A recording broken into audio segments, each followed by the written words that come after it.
سألتهم من خلق السماوات والأرض وسخر الشمس والقمر لا يقولون الله. என்ன சொல்றாங்க நபி ஹபீபே, வணக்கத்துக்குரியவன் அல்லாஹ் ஒருவன் என்பதை நிராகரிக்கக்கூடிய இந்த மக்கள், அல்லாஹ் தான் வணக்கத்துக்குரியவன் என்பதை நிராகரிக்கக்கூடிய இந்த மக்களுக்கு நபியை நீங்க கேட்கிறாங்க, வானங்களை படைத்தது யார், பூமியை படைத்தது யார், சூரியனை வசப்படுத்தி கொடுத்தது யார், சந்திரனை உங்களுக்கு ஒளிபரப்பு யார் என்று கேளுங்க. நபியே, இந்த மக்கள் பதில் என்ன சொல்வார்கள்? அல்லாஹ் அல்லாஹ் தான் என்று சொல்வார். நீங்களும் அரபு நாட்டு மக்களை விலகிக் கொள்ள வேண்டும். நபி அவர்கள் அவதரித்த காலத்தில் அரபு நாட்டில் என்ன நிலை இருந்தது? அவர்களும் அல்லாஹ் என்று சொல்லிக் கொண்டிருந்தார். அல்லாஹ்வுடைய பெயரை மொழியத்தான் செய்தார். அவர்கள் யாரும் அல்லாஹ்வை வெறுத்ததாக கூறவில்லை. அன்பர்களே, வெறுக்க இல்லை. அவர்கள் அல்லாஹ்வை பற்றிய ஞானம் போயிட்டதுனால யார் அல்லாஹ் என்று தெரியாம தத்தளித்தார். ஆகையினால் இடைவெளிக்க முற்பட்டார்கள். அன்பர்களே, மறுபடி அதே சூறாவிலே 2 ஆயத்துகளுக்கு பிறகு அல்லாஹ் சொல்றான், வலையின் சால்தஹும் மன் ஹலகஸ் ஸமாவாதி வல் அர்த வலையின் சால்தஹும் மன் நஸல மினஸ் ஸமாஇ மான் ஃபஹயா பிஹி லஅ பாத மௌதிஹா லா யகூலுன் அல்லாஹ். நபியே ஹபீபே, அல்லாஹ் தான் வணக்கத்துக்குரியவன் என்பதை நிராகரிக்கும் இந்த மக்களுக்கு நீங்க கேட்கிறாங்க, வானங்களில் இருந்து மழை வருஷிப்பவன் யார்? வலையின் சால்தஹும் மன் நஸல மினஸ் ஸமாஇ மான் ஃபஹயா பிஹி லஅ பாத மௌதிஹா. கோடை காலத்தில் தண்ணீர் இல்லாமல் புல் பூண்டுகள் எல்லாம் வறண்டு பூமியெல்லாம் செத்து மடிந்த பிறகு மறுபடி வானத்திற்கு மழையை வருஷத்து இந்த பூமியை உயிராக்கக்கூடியவன் யார் என்று கேட்பார்கள் மக்கள். அல்லாஹ் தான் என்று மக்கள் ஒப்புக்கொள்கிறார். நண்பர்களே, நாம் ஓதக்கூடிய குர்ஆன் சாட்சி சொல்லிக் கொண்டிருக்கிறது. அரபு நாட்டு மக்கள் அல்லாஹ்வை நிராகரிக்கிறது. ஆனால் யார் அல்லாஹ் என்று தெரியும். அல்லாஹ் என்ற பெயருக்குரியவன் ஒருவன் இருக்கிறான் என்று தெரியும். அல்லாஹ் யார், அவனுடைய குணாதிசயங்கள் என்ன, லட்சணங்கள் என்ன, எங்கே இருக்கிறான், அவனுக்கு நமக்கு தொடர்பு என்ன, இதை தெரியாது. ஆகையினால் அவனை பற்றி தெரியாத காரணத்தினாலே இணை வைக்க முற்பட்டார். நண்பர்களே, இன்னொரு வசனம் சொல்லிக் கொடுக்கிறது. அப்ப நபியவர்கள் கேட்கிறாங்க அந்த மக்கள் இடத்துல, ஆமா, வானத்தை படைத்தது அல்லாஹ் என்று ஏற்றுக்கொள்கிறீர்கள், பூமியை படைத்தது அல்லாஹ் என்று ஏற்றுக்கொள்கிறீர்கள், சூரியனை சந்திரனை வசப்படுத்தி தந்தவன் அல்லாஹ் என்று ஏற்றுக்கொள்கிறீர்கள், வானத்திலிருந்து மழையை வருஷத்து இந்த செத்து போன பூமியை மறுபடி பசுமையாக்கக்கூடிய அல்லாஹ் தான் என்று ஏற்றுக்கொள்கிறீர்களே. அப்படி இருக்க நீங்கள் ஆண்டவனுக்கு சமமாக, அல்லாஹ்வுக்கு சமமாக ஏன் இந்த இணை கற்பித்தல்? அவர்கள் அல்லாஹ்வை வணக்கத்துக்குரியவன் என்பதை மறந்து அவர்கள் எதையோ வணங்கினார்கள்.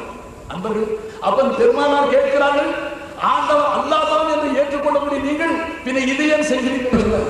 அதுக்கு அந்த மக்கள் சொன்ன பதில் என்ன? மா நஅபுதுஹும், நாம் இவைகளை நேரடியாக தெய்வமாக வணங்குகிறோம். மா நஅபுதுஹும் இல்லா லியுகர்ரிபுனா இலல்லாஹி ஸுல்ஃபா. ஏகமோகமாக பெரிய தெய்வம் அல்லாஹ் இருக்கிறானே, அந்த அல்லாஹ்வை அழைத்தான் இவைகளை வணங்குகிறோம். இவைகளை மெய் தெய்வமாக வணங்குச்சுங்களா? இது குர்ஆன் சாட்சி சொல்லி நான் அரபு நாட்டு தவறா புரிஞ்சுக்கணும். அன்பர்களே, சில செய்திகளை உங்களுக்கு சொல்லிவிட்டேன். நீங்க என்ன தெரிஞ்சுக்கணும்?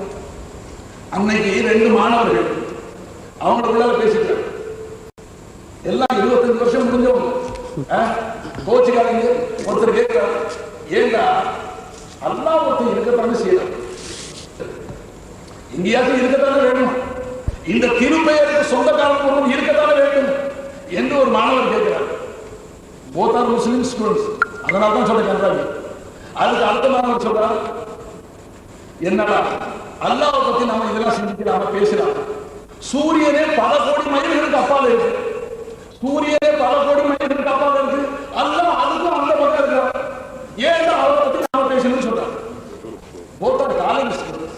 நண்பர்களே, ஒன்லே கிளாஸ் சரியில்லை, கொஞ்சம் திருத்துங்க. ஏன்னா நீ எல்கேஜியிலேருந்து காலேஜ் முடிகிற வரைக்கும் மார்க்க என்ன, மசலா என்ன, ஆலிம்சா என்ன, உலமாக்களை உதாசீனம் செய்யக்கூடிய நாம் நண்பர்களே, இன்றைக்கு மார்க்கத்தில் உலமாக்களை உதாசீனம், அவர்களை தேச காணக்கூடிய புத்தி வந்து சாதாரண சொல்றாங்க. அதனால் நாம் அவங்க அக்காவுக்கு வாங்கி வரையில் நம்முடைய கெதி என்ன சொல்றோம். நண்பர்களே, ஒன்றே கிளாஸ் சரியில்லை, கொஞ்சம் திருத்துங்க. ஏன்னா நீ எல்கேஜியிலேருந்து காலேஜ் முடிகிற வரைக்கும் மார்க்க என்ன, மசலா என்ன, ஆலிம்சா என்ன, உலமாக்களை உதாசீனம் செய்யக்கூடிய நாம் நண்பர்களே, இன்றைக்கு மார்க்கத்தில் உலமாக்களை உதாசீனம், அவர்களை தேச காணக்கூடிய புத்தி வந்து நான் ஆலிம்சாவில் என்ன சொல்லுகிறேன், நான் உங்களை மாதிரி சாதாரண சொல்றேன். அதனால் நான் அவங்க அக்காவுக்கு வாங்கி வரையில் நம்முடைய கெதி என்ன சொல்றேன். நண்பர்களே, அவர்கள்ட்ட இறை ஞானம் கேட்டு படிங்க. அவன் 2 பேரும் பேசிக்கிறான், அல்ல எங்க இருக்கிறான், எங்கேயாச்சும் இருந்தா அதுக்கு அர்த்தம் பதில் சொன்னா சூரியனை 10 கோடி மைல்களுக்கு அப்பா இருக்கு, அதுக்கும் அந்த பக்கம் தான் இருக்கு. இவன் சொல்றான், so we can not reach in எதிர் பை ஃபிளைட்டா என்ன ராக்கெட். அப்போ ஃபிளைட்லையும் போக முடியாது, ராக்கெட்லையும் போக, அந்த மாதிரி எல்லாம் நமக்கு என்ன அந்த அல்லா என்ன சொல்றான், நான் பெடலி நடந்தவரை நான் நிறுத்தினார்கள். நண்பர்களே, அல்லாஹ் எப்படி இருக்கிறான், இந்த ஞானங்களை படிக்கும். நண்பர்களே, நான் சேதனைப்பட்ட சபையில் யாரையும் அல்லாஹ் சிருஷ்டிகள் கூட இல்லைன்னு நிரூபிச்சு குர்ஆன் ஹதீஸ் அடிப்படை 1 லட்சம் ரூபாய் சும்மா வெறும் ஆளுங்க. நண்பர்களே, இந்த மைக் முன்னால் நிற்கிறது பாருங்க, என் தலைப்பா முன்னால் வச்சிருக்கு. நீங்க உங்களை எல்லாரும் பார்க்குற முன்னால் இந்த சவுக்கு புரோட்டன்ஸ் இருக்கு, மேலே டியூப் லைட், முன்னால சீரியல் சென்டர் விளக்கு இருக்கு, பெரிய விளக்கு இருக்கு. சென்டர்ல அனைத்து வஸ்துக்களையும் அல்லாஹ் சொல்றான், இன்னஹு மின் குல்லி ஷைஇன் முஹீத். நீ யாரை ஈமான் கொண்டிருக்கிற தெய்வம் என்று அந்த அல்லாஹ் பல கோடி மைல்களுக்கு அப்பால் மட்டும். நண்பர்களே, அவன் அங்கும் இருக்கிறான், அவன் அரிசிலும் இருக்கிறான். அரிசில இல்லைன்னு சொல்ல காஃபிர் நிராகரிப்பான், அல்லாஹ் பாதுகாப்பான். ஆனால் அரிசை அல்லாஹ் தன் ஆட்சி பீடமாக வச்சார். அரிசை தன் ஆட்சி பீடமாக அமைத்துக் கொண்டிருக்கிறார். ஆகையினால அல்லாஹ் அரிசில மட்டும் இருக்கிறான்னு நம்மள மாதிரி உடம்பா. நண்பர்களே, அல்லாஹ் அருளியான், அவனுக்கு ஸ்தூலம் இல்லை, சரீரம் இல்லை. அரிசி என்பது ஒரு மக்லூக், அரிசி என்பது ஒரு ஆசனம். அல்லாஹ் கட்டுக்கடங்காதவன், அரிசி கட்டுப்பாட்டில் உள்ளது. ஆட்சி பீடமாக அல்ல ஆசனம். அல்லாஹ் எங்கும் இல்லை. அல்லாஹ் தஆலா சொல்லும்போது இன்னஹு பிகுல்லி ஷைஇன் முஹீத். நண்பர்களே, உங்களுக்கு சின்ன உதாரணம் சொல்ல பேச்சு வந்துருச்சு. இப்போ இந்த கர்ச்சீஃப் அந்த வெயிலை அடைய வளைந்து சூழ்ந்திருக்கு. முஹீத் என்று சொன்ன அரபியே அடைய வளைந்து சூழ்ந்திருக்கு. அல்லாஹ் சொல்றேன், அடியானே, எங்கோ ஒரு கண்ணு கேட்டாதவரை பல கோடி மைல்களுக்கு அப்பா நான் இருப்பதாக நீ கற்பனை செய்யாத. சகல வஸ்துக்களையும் அடைய வளைந்து சூழ்ந்து கொண்டு. நண்பர்களே, அப்போ இது தர்க்க ரீதியில் என்ன சொல்றாங்க, நீங்க யோசிச்சு சொல்லுங்க. இப்போ அந்த என்ன பேப்பர் வெயிட் அது இப்போ சூழப்பட்டிருக்கு. அது சூழப்பட்டிருக்கு. சூழ்ந்து இருக்கிற வஸ்துக்கு பேர் கர்ச்சீஃப், கைக்குட்டை. கைக்குட்டை சூழ்ந்து இருக்கு, உள்ளே இருக்கிற பேப்பர் வெயிட் சூழப்பட்டு இருக்கு. நீங்க எல்லாரும் நெஞ்சில கை வச்சு சொல்லுங்க, பார்வை வந்து எதிர விழுவும். சூழப்பட்டதுல விழுவுமா, சூழ்ந்து இருக்கிறதுல விழுவும்? சூழப்பட்டு. நீங்க சொன்ன கொஞ்சம் கூட வந்திருக்கிறீங்க. மற்றவர்கள் நியாயமான போய் சொல்லுங்க. சூழ்ந்து இருப்பது கர்ச்சீஃப், சூழப்பட்டு இருப்பது பேப்பர் வெயிட். அறிவா எல்லோரும் நெஞ்சில கை சொல்லுங்க, பார்வையில முந்தி எதிர்படும். சூழப்பட்டது தெரியுமா, சூழ்ந்து இருப்பது தெரியும்? சூழப்பட்டது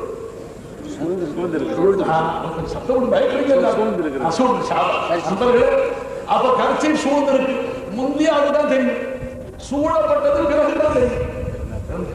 அதனால இறைஞானிகள் நம்ம சன்மார்க்க மேதைகள் என்ன சொல்றாங்க, நீ உன்னுடைய அகக்கண்ணு இந்த கண்ணு அல்லாஹ்வை பார்க்க.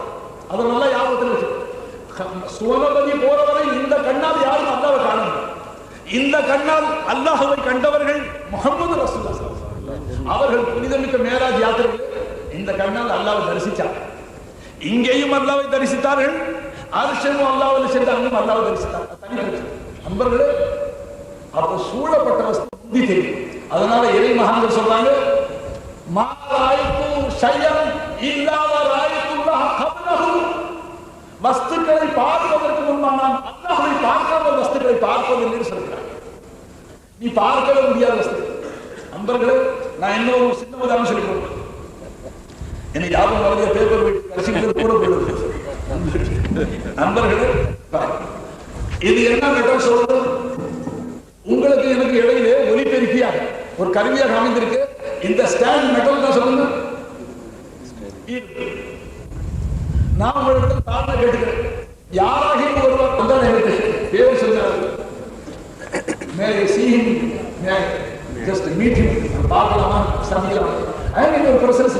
நான் முன்னாடி உட்கார்ந்துருக்கேன். நான் சொல்லி இட் இஸ் யுவர் பாடி. அந்த பேருக்கு சொந்தக்காரங்க, this is your body. Doctor பண்ணாங்க சொல்லுங்க, சார் என் வயிற்றில் வலிக்கிறது, என்னுடைய நெஞ்சில வலிக்கிறது, என் காலில் வலிக்கிறது, என் தலையில வலிக்கிறது. அன்பர்களே, என்னுடைய சொல்ற ஆள் யாரு, அந்த ஆளை கண்டுபிடிக்கிறது. அப்பதான் நான் சொல்ற வயிற்று இருக்கு, இப்ப எல்லாம் நான் சொல்லி அல்லாஹ் அவன் எவ்வளவு நண்பர்கள் துனியாவுக்கு போறதுக்கு முந்தைய அல்லாஹ் அடைஞ்சிட்டு போகணும். யாதிகம் தீதாருமே வாதிகம் தீதார். ஈமான் கொண்ட உலகு இந்த துனியாவோட அல்லாஹ்வுடைய தரிசனம் கண்ணு கண்ணுக்கு, இந்த கண்ணுக்கு யாரும் ரொம்ப ஆசைப்படுறாங்க.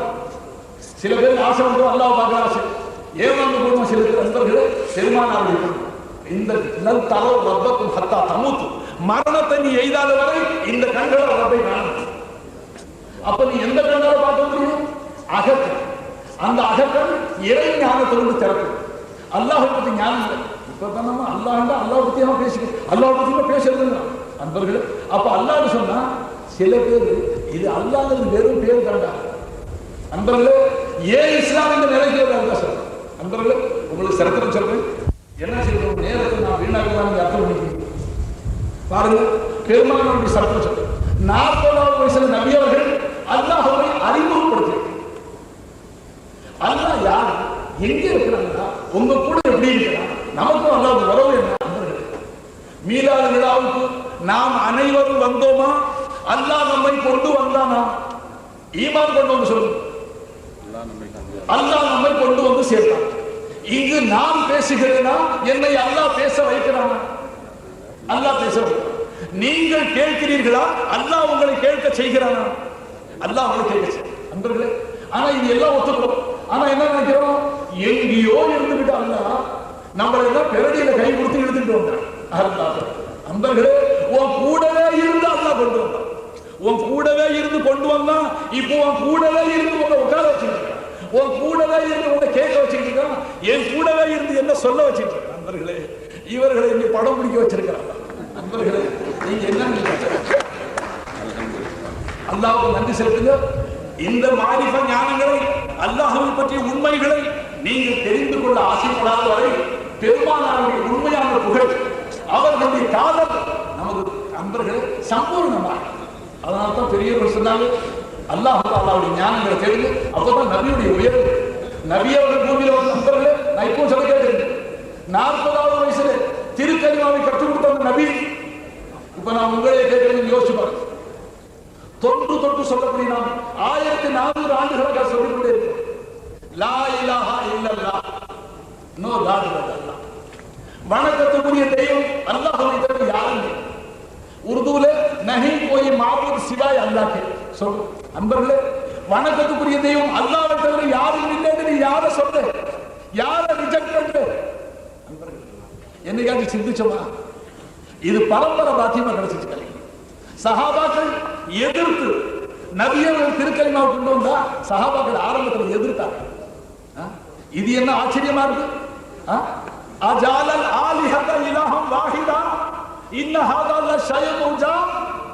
நாங்கள் ஆயிரக்கணக்கான தெய்வங்களை வச்சிருக்கிறோம். எல்லா தெய்வங்களையும் ஒன்னா சேர்த்து ஒரே ஒரு தெய்வம் என்றால் முகமது சொல்லுகிறார். விந்தையாக இருக்கு நண்பர்களே. அவர்கள் எதிர்த்தார். பிறகு உண்மையை புரிந்தார்கள், அர்ப்பணமானார். இதற்காகவே உயிர் வாழ்ந்தார். நண்பர்களே, நமக்கு இது பரம்பரை சொத்தம்.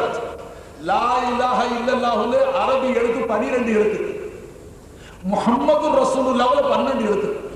இந்த 24 எழுத்துக்களால் சேர்க்கப்பட்ட இந்த கலிமாவை ஏற்றுக்கொண்டவர்களுக்கு சொல்றோம். இந்த 24 எழுத்துகளும் புள்ளி இல்லாத எழுத்து. பேக்கி நொக்து, தேக்கி நொக்து, ஹைக்கி நொக்து, ஜீமுக்கு நொக்து, ராலுக்கு நொக்து, ஜேக்கி நொக்து, ஷீனுக்கு நொக்து, லாதுக்கு நொக்து, மொயக்கி நொக்து, அந்த மாதிரி நொக்து உள்ள புள்ளி உள்ள எழுத்து திருக்கலிமாவை. புள்ளி இல்லாத எழுத்துக்களுக்கு அரபி பாஷையில ஹுரூஃபே நூரியா, ஒளிமயமான எழுத்துக்கள் என்று சொல்றது அரபியர்கள். அல்லாஹ் இந்த கலிமாவை அமைக்கும் பொழுது ஒளிமயமான எழுத்துக்களை அமைக்கும். என்ன காமிச்சார்கள் அல்லாஹ்? அன்பர்களே, திருக்கலிமாவில் நீங்க தொட்டு சொல்லிக்கிட்டே இருக்கு. வணக்கத்துக்குரியவன் யாரும் இல்லை அல்லாஹ் வைக்கிறது. யாரும் இல்லைன்னு யாரை எடுத்து, யாரும் இல்லைன்னு யாரை நோக்கி சொல்லு. அவங்க நினைச்சுக்கிட்டு உரல இடிச்சாலும் சொல்லு. நண்பர்களே, யாரும் இல்லை என்று சொல்லும் போது யாரை கல்வத்தை நீ எடுத்து? நண்பர்களே, அதை நம்ம இன்னி வரைக்கும் சிந்திக்கிறேன். ஒருத்தர் நான் கேட்டேன், யாரும் இல்லைன்னா என்ன? அல்லாஹ்வை தவிர யார் எதை தெய்வமாக வணங்குகிறார்களோ அதை நாம் தெய்வம் என்று சொல்றோம். விளங்குச்சுங்களா? நான் சொல்ற இது கலிமாவுடைய அர்த்தமாயிருந்தா ஆதம் அலைஹிஸ்ஸலாம் லா இலாஹ இல்லல்லாஹ் சொல்லும்போது அல்லாஹ்வை தவிர வேறு தெய்வமே இல்லை. அவர்கள் அல்லாஹ்வை தவிர யாரும் தெய்வம் இல்லை என்று யாரை சொன்னார்கள்? அன்பர்களே, இது கலிமா உள்ள தன்னகத்தை அது கலிமா தன்னுக்குள்ளால் அடக்கி வைத்திருக்கக்கூடிய சொத்துக்கள் தத்துவார்த்தங்கள். இந்த கலிமாவை பறை சாப்பிடுவதற்காக 1,24,000 நபி வந்தார்கள். ஒருத்தர் இந்த 1,24,000 இறுதியாக உலகம் உள்ளவரை திருக்கலிமா நிலை தோன்று, அது தலை தோன்று, தனிமட்டு இருக்க பெருமானார் முஹம்மது ஸல்லல்லாஹு அலைஹி வஸல்லம். நண்பர்களே, நாம் நம்மளுடைய கவனங்களை அதில் குறைச்சிக்கணும். மஸ்லாவை சண்டை போடுங்க.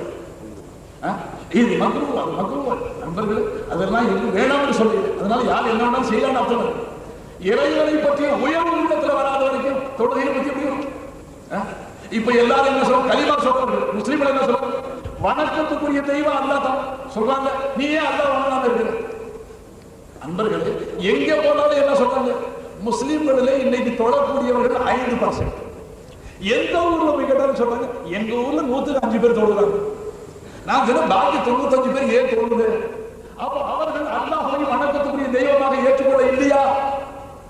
அவர்கள் இந்த கலிமாவை சொல்ல இல்லையான்னு சொல்லி இருக்கிறார்கள், ஏற்றுக்கொண்டிருக்கிறார்கள். ஆனாலும் வணங்காம இருக்கிறார்கள். ஏன் வணங்காம இருக்கிறார்கள்? இவர்கள் ஹஸரத் அவர்கள் மரியாதைக்குரியவர்கள், சங்கைக்குரியவர்கள், போற்ற தகுந்தவர்கள். ஒருத்தன் சொல்லிவிட்டு மூஞ்சில சிகரெட் இருக்கிறார்கள். ஹஸரத் அவர்கள் மரியாதைக்குரியவர்கள், கண்ணியத்துக்குரியவர்கள், மாணவர்கள், போற்ற தகுந்த எல்லாம் சொல்லிவிட்டு சிகரெட் எடுத்து மூஞ்சில ஊதுறாங்க. இப்ப அவன் சொன்ன சொல்லுக்கு செயலுக்கு என்னாச்சு? வணக்கத்துக்குரியவன் அல்லாஹ்வை தவிர யாரும் இல்லைன்னு சொன்னான். நீ சொன்னது உண்மையா இருந்தா வணக்கத்தால் நிரூபிச்சு காட்டுங்க. உங்களை கடமையை நான் அல்லாஹ் நீ சொன்ன நேரத்தில் வணங்கி நிரூபிச்சு காட்டுங்க. நிச்சயமா வணக்கத்துக்குரிய நீ. அப்ப நீ அல்லாஹ் வணங்காம இருக்கு. அல்லாஹ் வணக்கத்துக்குரியவன் நீ வாயால் சொல்ல உள்ளத்தால ஏற்றுக்கொள்ள. நீ தத்திய கொண்டு கல்விண்டா இந்த அர்த்தத்தை வழங்கி இருக்கிற இல்லை. இந்த திருக்கலிமா சொன்ன நபி அவர்களுடைய திருவுள்ளத்தில் அந்த கல்வி முபாரக் புனிதமிக்க உள்ளத்தில் கலிமாவுடைய தத்துவம் என்ன இருந்துச்சோ அந்த தத்துவம் நம்முடைய கல்விகள் வரவே. உலமாக்களுக்கு நம்ம அர்ப்பணமாக அவர்களுக்கு பாரத கலைகள் கற்க வேண்டும். திருக்கலிமாவுக்கு வியாக்கரண விளக்கங்களை கேட்டு படிக்க வேண்டும். அவர்களுக்கு ஞானம் இருக்கிறது. அல்லாஹ் கூட இருக்கிறது. என்ன கிருத அன்பர்கள் எல்லாம் நானும் 1000 தடவை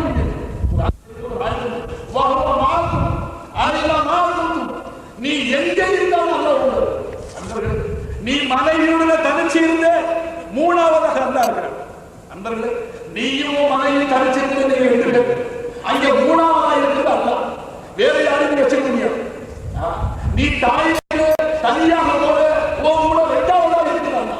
அன்பர்களே, இது நீ மறுக்க முடியாது, இதை மறைக்க முடியாது. ஆனால் நாம் புரியாம இருக்க காரணத்தினால வேறு சொல்ல முடியாது. நான் தாயிற்கு போகும்போது ஒரு 1000 கேட்டாங்க. You please wait outside. ஆண்டவரே, இப்ப அசுத்தம் கழிக்க மலம் கழிக்க போறேன். அங்கே மர்மஸ்தானத்தை திறக்க வேண்டியது. உன்னை வைத்து செய்ய முடியும். நீ கூட இருப்பதாக சொல்ல. ஆண்டவரே, நீ வெளியே தாயிற்கு வெளியே, நீ பாத்ரூம் வெளியே, நான் உள்ள போறேன். நானே கடைசி முடிச்சு உட்கார்ந்து உன்னை எப்படி கூட வச்சிருக்கேன். நீ பரிசுத்தமானவன், அரிசி இருக்க முடியும். என் கூட தாயிற்கு நண்பர்கள் நான் 1000 ரிக்வெஸ்ட் பண்ணிட்டேன். கேள்வி சொல்லிட்டு அதுக்கும் சொல்லிட்டாங்க. அப்பவே அல்லாஹ் சொன்னான், ஓய் அப்பாவி மனிதரே, நான் வெளியில இருந்தா நீ உள்ளே எப்படி போவே? நண்பர்களே, நான் தானே உன்னை கொண்டு செல்ல வேண்டும். அங்கே போய் நீயாக மனம் எழுப்பியா உன்னுடைய அசுத்த பொருளை நான் தான் வெளியாக வேண்டும் என்றது இந்த குர்ஆன். பெருமானார் ஸல்லல்லாஹு அலைஹி வஸல்லம் நமக்கு கற்றுத் தந்த துஆக்களே, உன்னுடைய உள்ளத்துல உனக்கு தேவையான சத்து பொருள்கள் ரத்தமாகி அது தசையாகி உனக்கு சத்து போக உன்னுடைய கழிவு பொருளை இவன் சொல்றான். ராத்திரி ஒரு பூவம்பழம் சாப்பிட்டேன், ஃப்ரீ மோஷன் ஆயிடுச்சு. அப்படி உட்கார்ந்து அன்பர்களே, நீ சொல்ற வாழைப்பழம் திட்டு ஃப்ரீ மோஷன். அல்லாஹ் ரசூல் என்ன சொல்றாங்க? உன்னுடைய கழிவு பொருளை நான் அன்பர்கள் சுப்ஹானல்லாஹ்